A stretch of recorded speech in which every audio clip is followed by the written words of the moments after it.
പുതിയൊരു വീഡിയോയിലേക്ക് എല്ലാവർക്കും സ്വാഗതം. ഇന്നിവിടെ ചെയ്യുന്നത് വളരെ ഈസി ആയിട്ടുള്ളൊരു ഈവനിങ് സ്നാക്കിൻ്റെ റെസിപ്പിയാണ്. കപ്പവടയാണ് ഇന്നിവിടെ ചെയ്യുന്നത്. കപ്പ വേവിച്ചതിൻ്റെ ബാക്കി ഉപയോഗിച്ചോ, കപ്പ വേവിക്കുന്ന സമയത്ത് അരപ്പ് ചേർക്കുന്നതിന് മുമ്പ് കുറച്ച് കോരി മാറ്റി വെച്ച് അത് ഉപയോഗിച്ചോ കപ്പവട ഉണ്ടാക്കിയെടുക്കാം. ഇവിടെ ഏകദേശം ഒരു 500 ഗ്രാം കപ്പ വേവിച്ചത് പൊടിച്ചെടുത്ത് വെച്ചിട്ടുണ്ട്. വടയുണ്ടാക്കുന്നതിന് വേണ്ടിയിട്ട് നന്നായിട്ട് പൊടിഞ്ഞു വരുന്ന കപ്പയാണ് നല്ലത്. കട്ടയും നാരും ഒക്കെ നീക്കിയതിന് ശേഷം നന്നായിട്ട് പൊടിച്ചെടുത്ത കപ്പയിലേക്ക് ഒരു സവോള ചെറുതായിട്ട് അരിഞ്ഞത് ചേർത്ത് കൊടുക്കാം. അടുത്തതായിട്ട് ചേർത്ത് കൊടുക്കുന്നത് നല്ല പൊടിയായിട്ട് അരിഞ്ഞ പച്ചമുളകാണ്. 2 പച്ചമുളക് ചേർത്ത് കൊടുക്കുന്നുണ്ട്.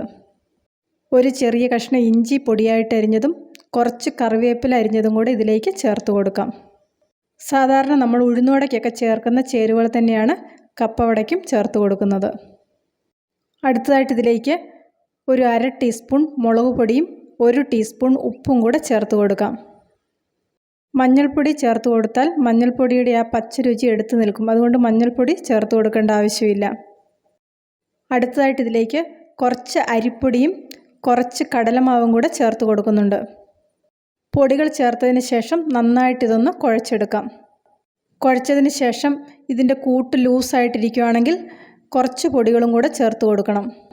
അരിപ്പൊടിയും കടലമാവും ഏകദേശം ഒരേ അളവിൽ ചേർത്ത് കൊടുക്കാം. മാവ് നന്നായിട്ട് മുറുകി വരുന്ന രീതിയിൽ വേണം പൊടികൾ ചേർത്ത് കൊടുക്കാൻ.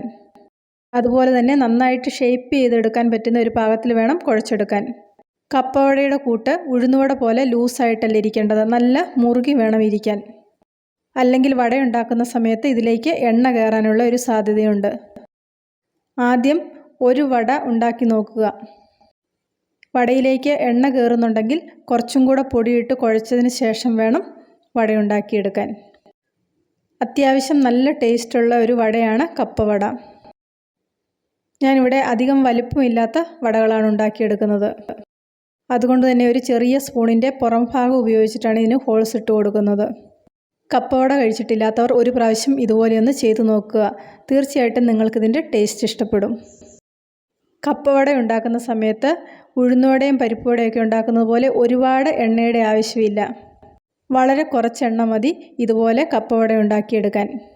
ഒരു സൈഡ് നല്ല ഗോൾഡൻ ബ്രൗൺ ആകുന്ന സമയത്ത് ഇതൊന്ന് തിരിച്ചിട്ട് കൊടുക്കാം. നന്നായിട്ട് മുരിച്ചെടുത്തുണ്ടാക്കിയാൽ മാത്രമേ കപ്പവടയ്ക്ക് നല്ലൊരു ടേസ്റ്റ് കിട്ടുകയുള്ളൂ. കപ്പ നന്നായിട്ട് വെന്തതുകൊണ്ട് തന്നെ ഇതിൻ്റെ അകം വേകേണ്ട ആവശ്യമില്ല. എങ്കിലും പുറം ഭാഗത്ത് നന്നായിട്ട് മൊരിഞ്ഞു വന്നെങ്കിൽ മാത്രമേ കപ്പവടയ്ക്ക് നല്ലൊരു ടേസ്റ്റ് കിട്ടുകയുള്ളൂ.